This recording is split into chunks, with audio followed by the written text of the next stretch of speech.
O Homem da Estrada 46. Me chamo Alcides Moreira. Hoje tenho 52 anos, mas o que vou contar aconteceu quando eu tinha 37. Na época, eu já estava há mais de 15 anos na estrada. Era caminhoneiro desde moleque. Comecei acompanhando meu pai nas entregas, depois fui ficando, pegando frete curto, depois interestadual, até virar o que sou, ou melhor, o que eu era. Nunca fui muito de acreditar nessas histórias que o pessoal conta nos postos. Noivas fantasmas, crianças chorando em beira de estrada, vultos em curva fechada. Sempre achei que era conversa para espantar o tédio. O tipo de lorota que velho conta para meter medo em novato. Mas naquela madrugada, alguma coisa quebrou em mim. E desde então eu não fui mais o mesmo. Era final de outubro, no dia 29, para ser exato. Eu estava saindo de Curitiba com destino a Campo Grande, levando uma carga de produtos químicos. Um frete de última hora, bom preço, bom cliente. Peguei com gosto, mesmo sabendo que ia rodar de madrugada. Eu sempre fui de preferir a noite. Menos trânsito, mais sossego. O problema foi a rota. Havia tido um deslizamento de terra alguns dias antes, então a BR-163 estava parcialmente interditada. O aplicativo me sugeriu um desvio temporário por uma tal de Estrada 46, uma rodovia secundária que eu nunca tinha ouvido falar. Fiz o que todo caminhoneiro teimoso faz. Olhei o mapa por cima, vi que não era tanta diferença assim e fui. Só que não tinha nenhum aviso oficial, nenhuma sinalização dizendo que aquela estrada estava em uso. Ela começava como qualquer estrada de interior. Asfalto rachado, mato crescendo pelas beiradas, poucas placas e nenhuma iluminação. Nenhuma. Entrei na Estrada 46 por volta de 1h40 da manhã. O céu estava completamente negro. Nem estrela, nem lua. A neblina fina e rasteira cobria o chão como uma pele fria. A única luz vinha dos meus faróis, e até eles pareciam mais fracos do que o normal. De início não senti nada. Só silêncio. Aquele silêncio profundo que grita nos ouvidos. Sem grilos, sem vento, sem nada. Como se o mundo tivesse sido esvaziado. Depois de alguns minutos, percebi o cheiro. Começou sutil. Um azedo no ar. Pensei que era algo preso na ventilação. Um rato morto, talvez. Mas o cheiro foi crescendo, ficando mais denso, mais pesado. Era como carne podre com ferrugem, a ponto de dar ânsia. Abri o vidro para ver se o ar de fora ajudava, mas piorou. O cheiro não estava fora. Estava dentro. Então, o rádio ligou sozinho. Não sei se esbarrei sem querer ou se houve alguma falha elétrica, mas ele ligou. O chiado era suave no começo, como se procurasse um sinal. De repente ele parou, e uma voz entrou. Não era música, não era propaganda. Era um sussurro úmido, arfante, como se a pessoa estivesse com a boca colada no microfone. Você sabe que não devia ter vindo por aqui, Alcides. Sim, com o meu nome. Eu gelei. Parei o caminhão no acostamento, coração disparado, mão tremendo no volante. Olhei para a rádio. Estava no modo desligado. Sim, desligado. O botão indicava isso. Mas a voz continuava. Olhei para trás, instintivamente. Minha cabine. Era simples. 2 bancos e uma cama dobrada. Só que havia alguém ali, sentado, de costas curvado. Um vulto escuro, alto, magro, imóvel. Eu pisquei. E quando abri os olhos de novo, não havia ninguém. O rádio chiou forte, e dessa vez a voz mudou.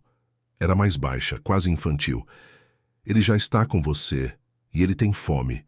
Voltei a rodar, acelerado, desesperado. Mas parecia que a estrada se esticava. O GPS dizia que faltavam 20 quilômetros para o retorno à rota principal. Mas eu andava e o número não mudava. Como se eu tivesse preso ali. Como se o tempo tivesse parado. Então os faróis piscaram. 1 vez. 2. E apagaram. A cabine ficou completamente escura. O motor morreu. Tudo desligado. Tentei religar. Girei a chave. Nada. Mais uma vez. Nada. E aí, eu vi. À frente. No meio. Da estrada. Ele estava lá. Um homem ou algo que fingia ser homem.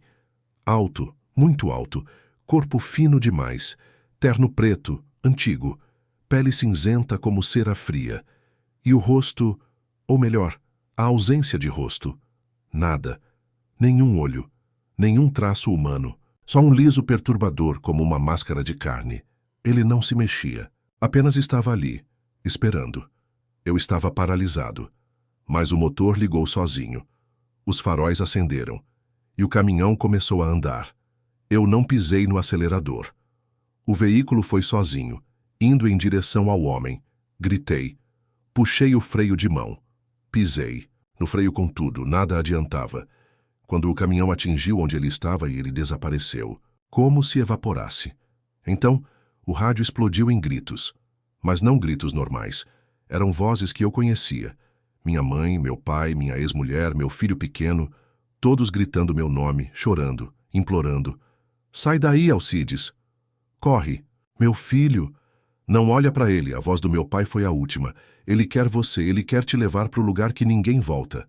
Acordei já de manhã, com o sol forte no rosto. Um carro buzinava atrás de mim. Eu estava parado no acostamento da BR-163, com o motor desligado, como se tivesse acabado de estacionar. O GPS mostrava a rota normal, sem desvios. Nenhum sinal da estrada 46. Liguei para o cliente. Disse que me senti mal, atrasei a entrega em quase 5 horas. Tentei depois procurar essa estrada. Liguei em prefeitura, consultei mapa rodoviário. Nada. A tal estrada 46 não existe mais nos registros. Dizem que foi desativada em 1994, após uma série de acidentes inexplicáveis. Gente desapareceu por lá.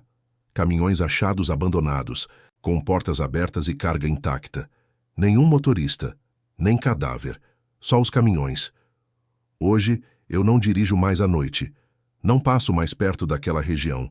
E mesmo depois de anos, às vezes, no meio da madrugada, acordo com o cheiro. Aquele cheiro de carne morta. E sinto ele, perto, dentro da casa, talvez. O homem sem rosto, aquele que sussurrou meu nome, aquele que me segue desde então. E cada vez que ele aparece, parece mais nítido, mais próximo, mais real. Talvez ele esteja esperando alguma coisa. Talvez ele esteja esperando eu parar de fugir. Ou talvez ele já tenha vencido. Talvez eu nunca tenha saído da estrada 46. Talvez eu nunca tenha acordado naquela manhã. A Garganta da Serra Dourada. Meu nome é Renato Vasques, e o que eu vou contar aqui nunca foi dito para ninguém. Nem para minha esposa, nem para o meu irmão, que também é caminhoneiro, porque se eu falasse, eles iam achar que eu enlouqueci. Talvez eu tenha mesmo. Talvez não tenha mais volta. Mas se você roda à noite, se você cruza a serra cerrado, ou pega aquelas rotas que não tem nem rádio, presta atenção no que eu vou dizer. Isso aconteceu em julho de 2016, e eu tinha 43 anos na época. Estava transportando material de construção de Anápolis para Goiânia, mas tive um chamado inesperado. Uma firma pequena em Jussara precisava de cimento e argamassa urgente. Prometeram pagar o dobro. Topei. O caminho ia me levar por dentro da Serra Dourada, uma região que, mesmo em pleno século XXI, tem áreas que parecem esquecidas por Deus e pelos homens. Não tem iluminação, mal tem sinal de celular e a vegetação engole a estrada como se quisesse tomar de volta o que o asfalto roubou. Sai às 23h15 da distribuidora. O plano era cortar pela GO 324, seguir até a altura de Mossâmedes e depois pegar um trecho de estrada rural, de nome Rodovia Vicente Ribeiro, um traço no mapa sem acostamento, cercado por mata densa e colinas que parecem te vigiar. Dizem que essa parte da estrada atravessa uma formação rochosa chamada Garganta da Serra Dourada, um vale estreito entre dois paredões de pedra e, segundo alguns, um lugar onde o tempo não funciona direito. Eu não sabia disso. E mesmo, se soubesse, teria ido. Dinheiro é dinheiro. A primeira hora foi tranquila. Música tocando baixinho, cigarro aceso, céu limpo. Mas assim que entrei no trecho da Garganta, por volta de 1h da manhã, o ar mudou. Sério. Parecia que eu tinha atravessado uma parede invisível de calor e umidade. O rádio desligou sozinho. O GPS ficou sem sinal. E o mundo ao redor silenciou de um jeito sobrenatural. Nem o barulho do motor me alcançava direito. Foi aí que eu reparei que a estrada tinha sumido do retrovisor. Olhei pelo espelho e não via mais a estrada que eu tinha acabado de cruzar. Só via mata, densa, como se eu tivesse atravessado uma entrada e a natureza fechasse a porta atrás de mim. Sentia a espinha gelar, o instinto mandava dar ré, mas alguma coisa me dizia que não adiantava mais. Então fui. Em frente. Tinha um trecho de descida bem suave, ladeado por pedras antigas cobertas de musgo. A estrada parecia mais velha, muito mais velha do que antes. As marcas de pneus sumiram. O chão ficou mais escuro. E foi quando eu vi as marcas. Mãos e impressões de mãos arrastadas no asfalto, como se alguém tivesse sido puxado ou tivesse tentado se segurar ali. Havia várias, e eram pequenas demais para serem de adultos, como de crianças, mas tortas, compridas, com dedos demais.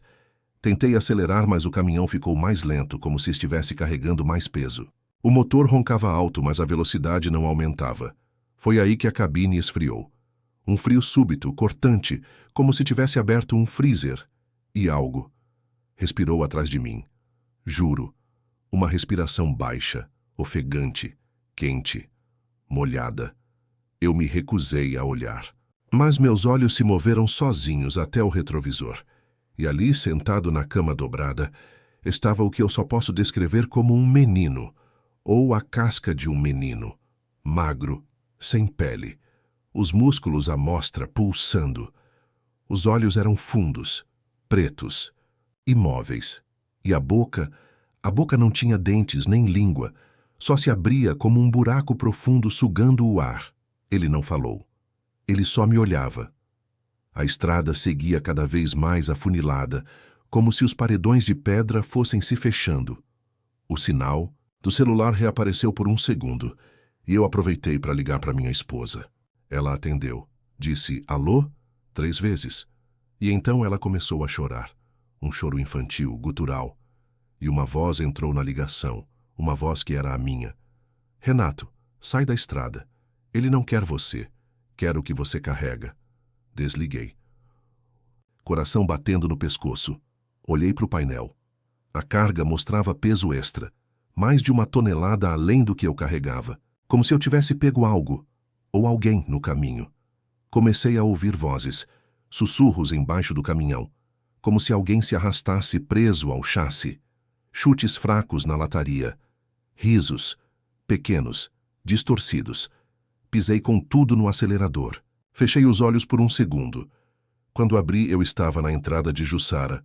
A cidade dormia, como se nada tivesse acontecido. Mas eu tremia. Suava. A carga estava inteira. Mas quando abriram a traseira, encontraram algo a mais. Um boneco de pano encharcado, rasgado, com dentes humanos costurados no lugar da boca. Entreguei o caminhão. Pedi demissão no mesmo dia. Meses depois, sonhei com o garoto sem pele. Ele me olhava da beira da cama, a boca aberta, o buraco escuro sugando o ar. E desde então, às vezes, encontro marcas de mão no para-brisa do meu carro, mesmo quando ele está fechado na garagem. E ouço, no silêncio da madrugada, quando tudo está calmo, aquele sussurro. Você atravessou, Renato, e agora ele sabe onde você mora. Tem lugares que não são feitos para a alma humana passar, mas tem coisa pior que passar. É parar no meio. Meu nome é Ademar Nogueira. Em 2014 eu tinha 57 anos e 38 de estrada. Comecei novo, rodando com meu pai em caminhão de madeira, sem ar, sem direção hidráulica. Já empurrei carro na Transamazônica debaixo de chuva de sangue de morcego. Já vi gente sumir em posto de beira de pista e aparecer dias depois, um sem olhos e sorrindo. Mas nada. Nada me deixou doente como o que aconteceu naquela noite. Era fim de abril. Pior época da cheia. Peguei uma carga de ração em Manaus para levar até Porto Velho. Tranquilo, se fosse outro trecho.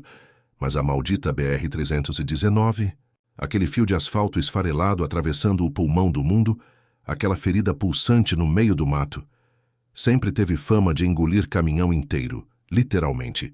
A empresa contratante era estranha, Elotrans Brasil. Logo de cara achei o nome meio genérico. O CNPJ não batia com nada na internet. Mas o frete era alto, pagamento à vista. Assinei, peguei o baú e fui. Pior decisão da minha vida. Sinais de que algo estava errado. No início, tudo parecia comum. Calor, cheiro de diesel e aquele céu amazônico grosso, quase podre de nuvens. Mas a partir do quilômetro 180, as árvores começaram a aparecer mais próximas da pista, muito próximas, como se estivessem se curvando sobre o caminhão, e o céu parou de escurecer. Eu juro por Deus, o pôr do sol durou horas. O relógio andava, mas o céu congelou naquele tom de laranja podre. Uma luz que fazia tudo parecer dentro de um vidro sujo. O rádio do caminhão, mesmo desligado, começou a emitir um zumbido. Quando liguei, só uma frequência pegava, 666 AM. Tocava uma música que parecia uma ciranda de criança, mas os instrumentos estavam todos desafinados, e a melodia voltava e voltava, como se tivesse um erro na fita da realidade. O posto, que não existe já escurecendo, ou pelo menos tentando, parei num posto à margem. Estrutura velha, grafites riscados. No letreiro quebrado só dava para ler PST Mort. Parei, desci, tudo tinha cheiro de saliva velha. Como se alguém tivesse babado por cima de tudo. A lanchonete estava aberta, mas não havia ninguém, exceto pelo espelho atrás do balcão. Não refletia eu. Refletia o interior do baú do caminhão, escuro, mas com alguém lá dentro, sentado, me olhando. Corri de volta para o caminhão. Bati a porta e acelerei, mas a estrada não andava. O painel dizia, velocidade 0 km/h, mesmo com o motor a 80. O GPS mostrava o nome de uma rota que nunca ouvi, Estrada Fantasma 46B, acesso à balsa. A balsa é... Aí ela apareceu, na minha frente, a balsa do Rio Morto, enferrujada, afundada, até metade na água negra. Nenhuma correnteza, só a névoa que parecia sair dela como se fosse respiração. Um homem me acenava, pele escura como borracha queimada, sem olhos, só buracos.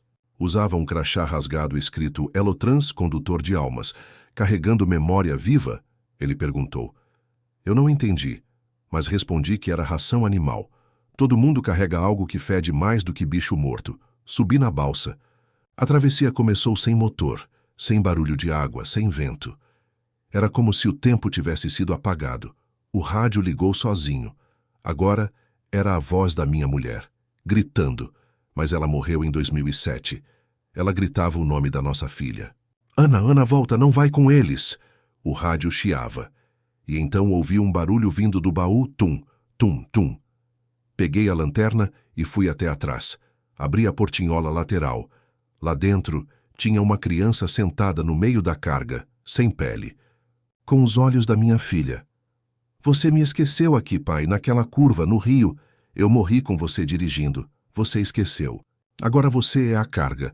Ela começou a engatinhar. A pele ausente revelava os músculos, os tendões puxando. A cada palavra, ela se aproximava. Cada caminhão carrega os erros. Cada estrada guarda os que não voltaram. E eu vim lembrar você. Tentei correr, mas o assoalho do caminhão virou carne viva. Minhas botas afundavam em músculo e sangue. Gritei até vomitar. Fui puxado pelo volante que se enrolava como tentáculos de ferro, me obrigando a olhar pelo retrovisor. E lá estava eu, mais morto, dirigindo. A balsa não parava de andar. Passavam rios, árvores, corpos flutuando. Algumas caras eu reconhecia, motoristas antigos, gente que desapareceu na região. Um deles sorriu. Tinha o nome de Paiva costurado na camisa. Esse cara sumiu em 1996 e ele me disse, você pegou a carga. Agora é um de nós. Quando largarem o volante, você dirige a balsa. Acordei vomitado, deitado no acostamento. O caminhão estava parado com o motor desligado. Horário, 3h33 da manhã, o GPS mostrava. Destino entregue, Elotrans Brasil. Mas não tinha nota, nem papel, nem carga. Só um bilhete dobrado no painel escrito à mão com tinta vermelha. Próxima travessia. Em breve. A carga não esquece. Desde então, em toda lua cheia, recebo um e-mail de remetente vazio. O assunto é sempre o mesmo. Você ainda está transportando a Ana. Tem estrada que não leva para lugar nenhum, mas mesmo assim ela insiste que você siga. Meu nome é Geraldo Santana. Em 2009 eu tinha 61 anos e uma saúde de ferro, caminhoneiro desde os 20. Nunca parei. Passei minha vida inteira sobre rodas cruzando esse Brasil de cima a baixo. Já encarei curva de serra com freio estourado. Dormi em estrada de terra com chuva de granizo. Enterrei colega de profissão com o corpo inteiro moído por acidente. Mas tem coisa que é pior do que ver a morte. É ver o que vem antes dela. Foi em outubro, perto do dia de finados. Peguei uma carga de sacas de cal para uma olaria em Juazeiro do Norte. Saí de Petrolina, tranquilo. O plano era cruzar o trecho da BR-122 até Porteiras, dormir por ali e seguir. Cedo. A estrada ali é seca, parece que você está atravessando o esqueleto de um bicho morto. Tudo poeira vermelha, sol rachando o asfalto. E aquele cheiro de pedra velha que só o sertão tem. Mas não era o calor que me incomodava. Era a sensação de estar sendo seguido. Não por carro, nem moto, por alguém a pé. O primeiro avistamento. No meio do trecho, entre duas localidades que já estavam quase fantasmas, Salitre e Jacu, avistei um homem parado no acostamento. Era alto, magro, coberto de barro seco. Tinha rachaduras pelo corpo. O rosto parecia moldado, como uma estátua, inacabada. Quando passei, ele virou a cabeça lentamente e me olhou. Os olhos não tinham brilho, só duas esferas opacas como argila molhada. Pensei que era um louco, droga, fissura. Deixei para lá, mas 10 quilômetros depois, ele estava lá de novo, parado, na mesma posição, mesmo rosto. O rádio e o silêncio, tentei ligar o rádio, mas só pegava uma estação. Uma mulher rezando o terço em loop. Quando abaixava o volume, a voz ficava mais alta. Comecei a sentir o cheiro, barro molhado e carne podre. A cabine começou a esquentar, mais do que o normal. Suor escorria pelas minhas costas, como se eu estivesse dentro de um forno. Olhei pelo retrovisor e vi pegadas de barro dentro do baú, como se alguém estivesse andando ali atrás. Com passos pesados, a entrada para o povoado ao anoitecer, vi uma placa enferrujada indicando um tal de Povoado de São Francisco das Almas. Nunca tinha ouvido falar, mas quando passei por ela, percebi que não conseguia mais frear. A estrada me puxava, literalmente. O volante tremia, os faróis falhavam, e no retrovisor vi que o homem de barro estava sentado na carroceria, rígido, mas presente. Passei a tentar gritar. A buzina não funcionava. Os instrumentos do painel começaram a mostrar mensagens. Cuidado com o peso da culpa. Os olhos veem o que a roda deixa para trás. Foi quando eu vi o mesmo povoado pela terceira vez. Era um looping. A estrada estava me fazendo rodar em círculos. Preso num lugar que não existia. A história do homem de barro, uma senhora, apareceu do nada no meio da estrada. Levantei o freio com tudo, quase a atropelei. Ela não se moveu, me encarou. Usava um véu preto, os olhos fundos, e segurava uma vela acesa no meio do nada. Ela chegou perto da minha janela e disse: "Você viu ele. Agora ele te viu." O homem de barro é o molde do arrependimento. Anda nas rodas dos que tentam esquecer. Tentei perguntar o que queria dizer, mas ela sumiu como poeira soprada. Voltei para o caminhão. O retrovisor estava coberto por barro fresco. A cabine inteira tinha manchas pegadas no teto, e atrás de mim, na cama do descanso, havia uma figura dormindo. Era eu mesmo, sem olhos, com a pele seca como cerâmica rachada. A travessia? Não sei. Como mais o caminhão apagou. Parei no meio da estrada e então ouvi: "Geraldo, você lembra do menino?" A voz vinha de dentro da minha cabeça. E então eu lembrei. Trecho entre Montes Claros e Salinas. Eu dirigia bêbado. Peguei um atalho de terra. Chovia. Um menino atravessou correndo. Eu atropelei. Não parei. Enterrei essa lembrança como se enterra um cachorro. E agora, ela tinha voltado. Moldada. Viscosa. Pesada. A porta da cabine se abriu sozinha. O homem de barro entrou. Sentou do meu lado. Não falou nada. Só colocou a mão em cima da minha perna. Era fria, mas pulsava. E naquele instante, eu chorei como criança. Vi a estrada se abrir. Vi o rosto do menino. Vi minha vida inteira girando ao contrário, como uma fita rebobinada por mãos invisíveis. O que restou acordei 3 dias depois, internado em Crato. Haviam achado meu caminhão a 20 quilômetros do último local conhecido, parado com o motor desligado, a carga intacta. Mas o interior estava coberto por uma crosta de barro que ninguém conseguia raspar.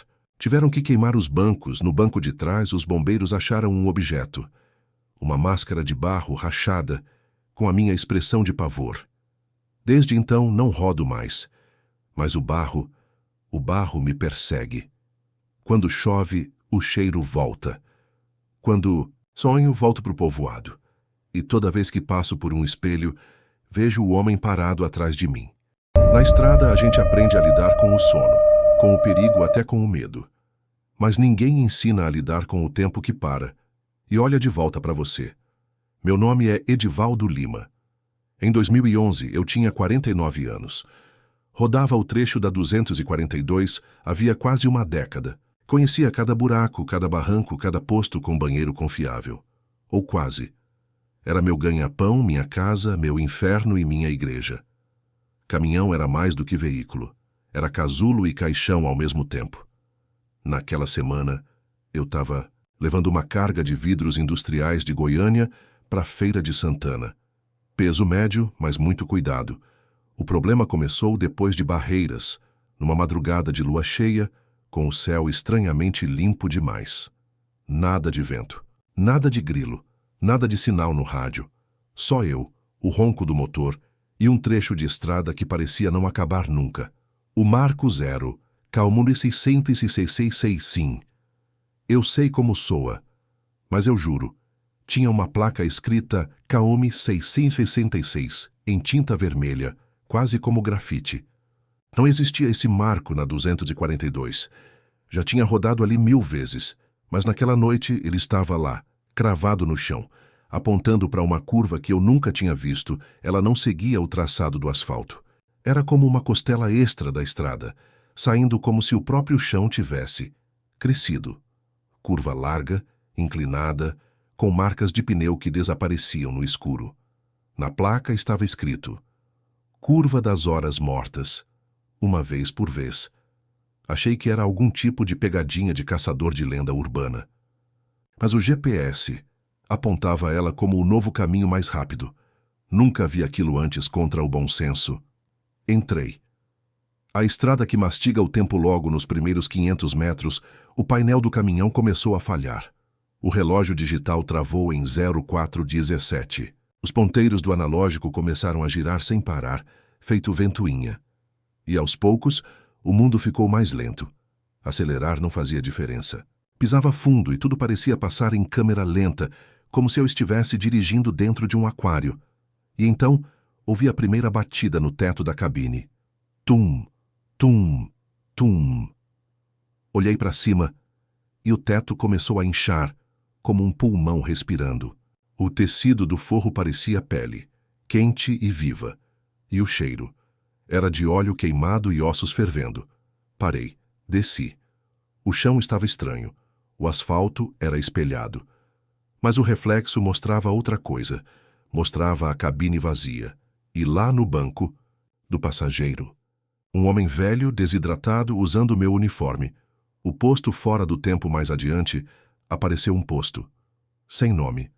Só um letreiro apagado com a inscrição quase ilegível. Tempo restante. Abasteci por instinto. Ninguém apareceu. Mas quando fui até o caixa, tinha um relógio de parede quebrado, com os ponteiros fincados na madeira como facas. No canto, um rádio velho emitia um chiado contínuo, até que a voz surgiu. Edivaldo, quantas vezes você esqueceu do seu filho para fazer mais uma entrega? Quanto tempo vale uma infância? Aquilo rasgou alguma coisa dentro de mim. Eu tinha um filho. Tive, né? Davi. Mas parei de visitar. Me perdi na estrada, nos aniversários, nos natais. Fui ficando longe, como uma fotografia que desbota com o tempo. O homem dentro do baú, voltei para o caminhão. Mas a porta da carroceria estava semi-aberta, e de lá vinha uma luz azul, pulsante, como um coração digital. Fui até lá. Dentro do baú, os vidros tinham se partido, mas não havia caco. Cada pedaço tinha se reorganizado, formando uma espécie de câmara de espelhos. E no centro, eu mesmo. Mais velho, arrastando correntes, com a boca costurada e olhos implorando. Ele ergueu uma placa com as mãos. Você está atrasado demais. Para voltar. Então um som começou, como um tic-tac abafado, e o vidro começou a quebrar sozinho, peça por peça. Cada estilhaço sussurrava palavras diferentes. Uma delas dizia: todo caminhoneiro que entra aqui vira parte do tempo que perdeu. A saída ou o que parece. Corri. Entrei no caminhão. A estrada começou a se abrir à frente, como um filme sendo rebobinado. De repente, eu estava de volta na BR-242. O painel do caminhão estava desligado. O relógio do celular mostrava 04:17 da manhã, do dia seguinte, mas a carga estava intacta. E no lugar do rádio, havia um relógio quebrado e um papel escrito à mão. Sua próxima hora perdida será cobrada em breve. Curva das horas mortas, uma vez por vez. Epílogo: desde então não envelheço como os outros. Me olho no espelho e algo parece travado, como se meu corpo estivesse fora de sincronia. Às vezes meu relógio apita sem estar programado, sempre às 04:17, e nas madrugadas ouço batidas no teto. Não sei se escapei, ou se a curva ainda me dirige, me molda. Talvez eu nunca mais tenha saído, talvez você também não. Se já passou por lá, veja seu relógio. Se estiver travado, já é tarde.